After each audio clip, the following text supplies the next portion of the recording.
Honda has issued a recall for just under 807,000 Honda Odysseys from the 2011 to 2017 model years, as well as a stop sale on Odysseys from those model years. The reason is that the second-row outboard seats, which can be positioned closer together or farther apart, might not properly latch when being installed in one of the positions. According to Honda and NHTSA, this could lead to the seat tilting forward under braking, putting the occupant at risk of an injury. According to official NHTSA documentation, there have been 46 minor injuries related to this seat problem. The company currently doesn't have a fix for the issue, but it says it's working on one.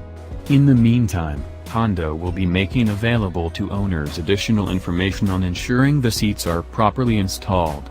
Honda is also notifying owners via mail of the issue. This isn't the first time Honda has had issues with the second-row seats in the Odyssey. Last year, Honda issued a major recall and stop sale on the Odyssey for a different latching issue.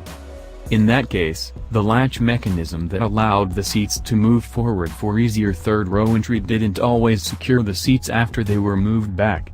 This increased the risk of injury in a crash, though no injuries were reported related to the issue.